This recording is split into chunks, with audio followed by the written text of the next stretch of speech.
Ladies and gentlemen, good morning. Thank you. I joined CARE International because of our concentration on longer-term sustainable development, helping people to help themselves, which is what I totally believe in. I still feel extremely positive about my job.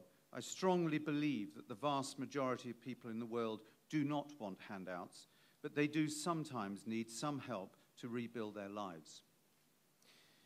All of our jobs are full of emotion. 14 or 15 years ago, I was one of the first aid workers into Somalia and helped the International Red Cross set up feeding stations. We were too late. I watched one mother split her food ration between her own daughter and the daughter of another mother who had already died. She saved the lives of the two girls, but at the cost of her own life. I will never forget that scene. I can still remember everything about that day. But the positives are fantastic. A lady called Rahana in Bangladesh, who by using a care, savings and loan scheme, set up a small business, returned her two young children to school. They were actually rag pickers at the time. And by the time I met her, had repaid the loan. The best bit was that when via an interpreter, and I was sitting cross-legged on the floor, I asked her whether CARE could help in any other way. She was almost rude and said, "No, you've helped me enough already." And she used these words, "and returned my dignity." That, to my mind, is what it's all about. I visited Chad last year, which was largely very depressing. But all you could hear from one of the schools that CARE had set up was children's laughter and singing.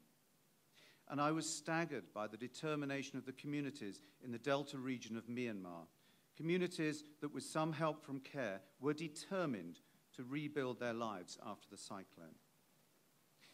I'd like now to give you my impressions of the conference so far. We started on Monday exploring the perspectives of success. On Tuesday, we worked on types and means of collaborative action. And now we're in the process of pulling it all together. Most importantly, we need to address how CARE can help the world pull this all together. Here are some of the highlights for me. It's been an emotional and intellectual journey. We had the justifiable anger of Stephen Lewis. He was outraged by the King of Swaziland, who flew his wives in a jet to Dubai for shopping trips at exactly the same time as a 13-year-old girl in the same country hadn't got any paper or a pencil to finish her exams. He also told us that in 2 days' time, which I think is therefore today, he was going to be 71 years old. And he was sad because he said he really doesn't understand this world. We had our dear friend Desmond Tutu, who said, "God looks down and says to himself, I really don't know why they're doing this."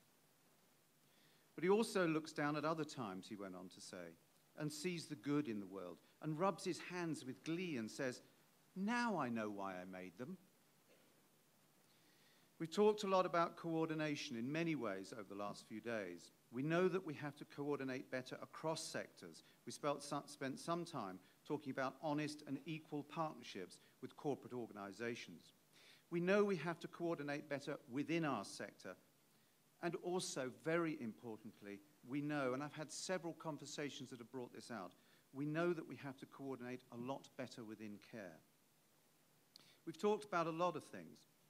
We've talked about things like sense of expertise, impact analysis, advocacy, PR, for example. But we need to look externally. We cannot afford to look too internally. We recognize that there are many challenges, but that they are not all professional. They're also personal, emotional, and technical. All of these have got to be met. Ingrid, yesterday morning, highlighted that one of the challenges was to relinquish control, something that we all find difficult at times. Finally, I've been struck by the number of outside organizations who have made really, really positive comments about CARE, including the video you just heard. They've put different perspectives in the room. They felt able to challenge us, and they have challenged us. These are the challenges that we're capable of taking on board. To finish, without significant donor intervention, MDGs will not be met. the number of the poor will continue to grow. We need to use limited resources more effectively. We need to be better at developing strategic partnerships. However, I feel really positive that CARE and the rest of the world can address these issues.